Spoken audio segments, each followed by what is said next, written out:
Hi, welcome to Romantronics Lab. In this video we're going to be taking a look at a Nintendo 3DS that is not powering up when the adapter is connected and it's not charging.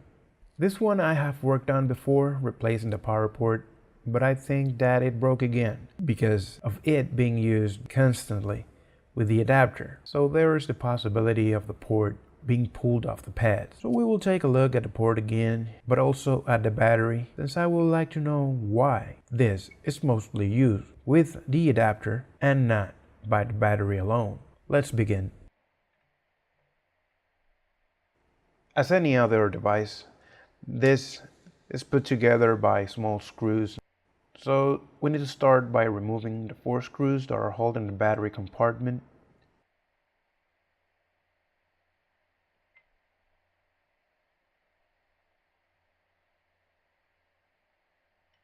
Then take off the battery.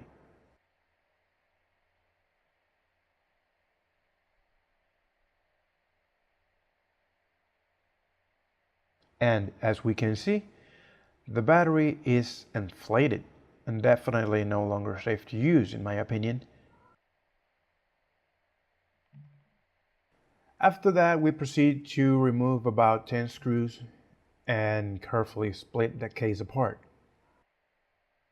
And I say carefully because there are flex cables on the opposite side that goes to the top buttons, the right and left buttons, to the main board.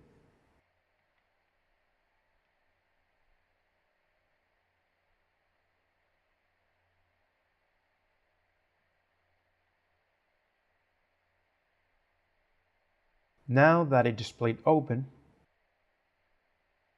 we need to disconnect the flex cables from the PCB or the main board.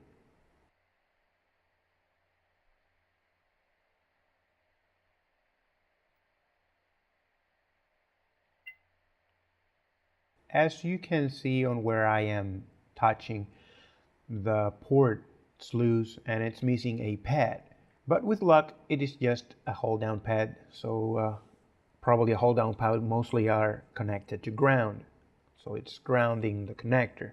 I already have a replacement available from the last repair because I like to keep spares, or when I order parts I like to order multiples so I can have spares. But let's take the port off and see what sort of damage is caused by the port being pulled twice.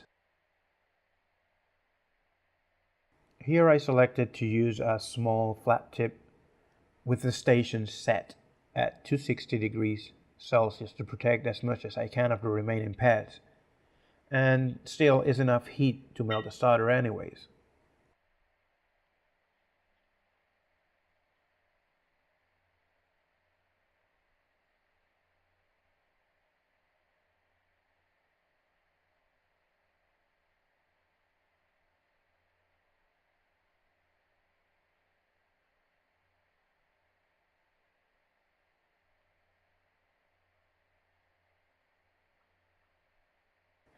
To clean the remaining solder off the pads, I used solder braid with at about using the same temperature in the tool, but sometimes need to increase the temperature because the wick also works as a heat sink and sucks in the heat from the soldering iron and makes it less effective.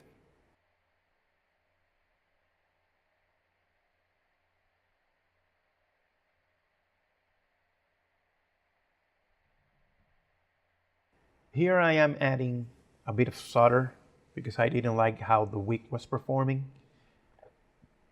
And at the same time, this works to protect the pads and see which one is damaged or missing.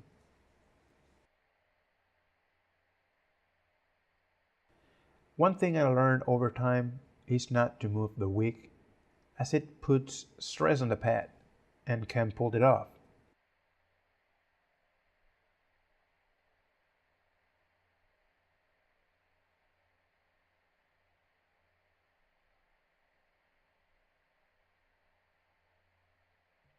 Now let's clean the area with alcohol to remove the burnt flux produced by the solder wick.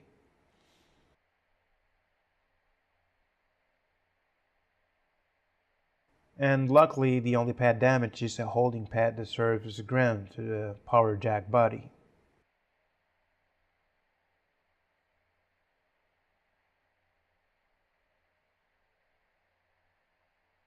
Before adding flux or solder to the pads, I place the port on the pads to make sure the legs of the port are aligned properly with the pads.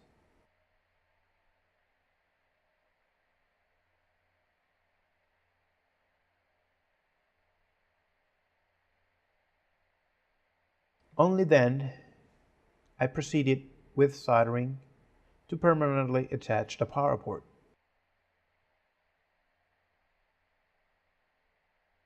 And like before, I had the station set at 260 degrees Celsius and soldered the part.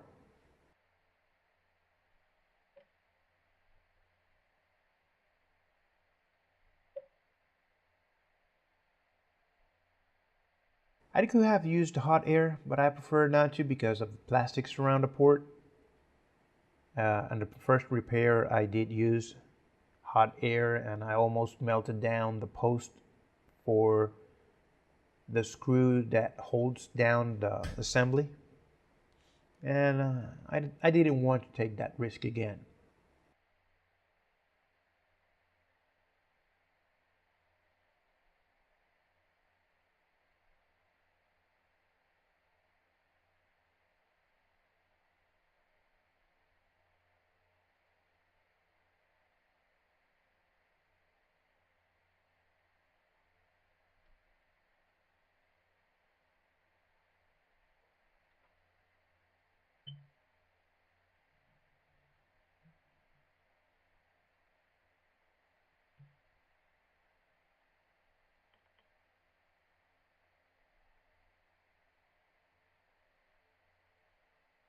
And again, we clean the area. Even though the flux I used is a no clean flux, I still like to clean the area I worked on.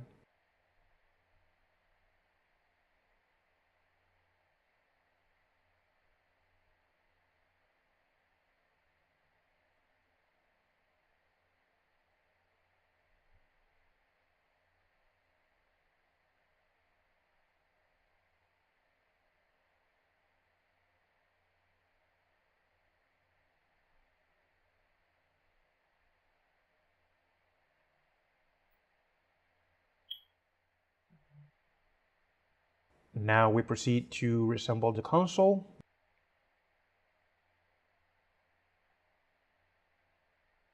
Now we proceed to install the flex cables. Installing them can be a little bit tricky, but again, being careful as they are fragile. When not properly handled, they can break very easily. But this time I used a pair of tweezers to get, because my fingers didn't fit where I needed.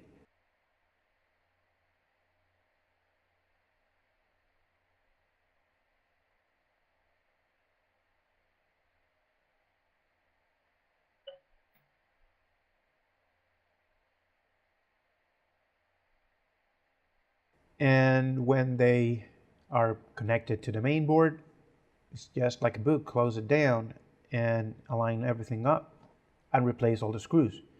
And that's basically it. We're done with the repair of the port. Now I need to order the battery.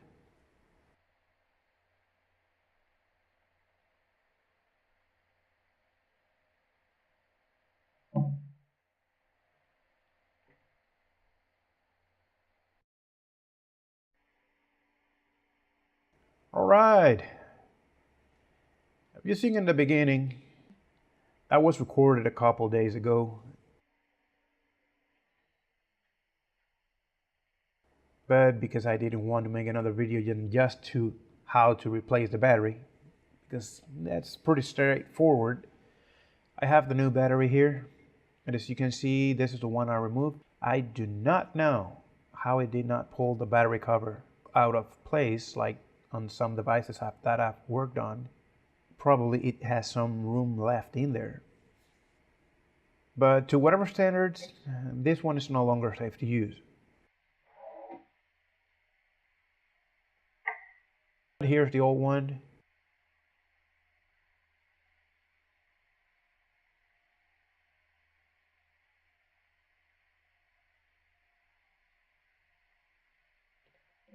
And here's the new one. Now we place the new battery in, and see if it does something.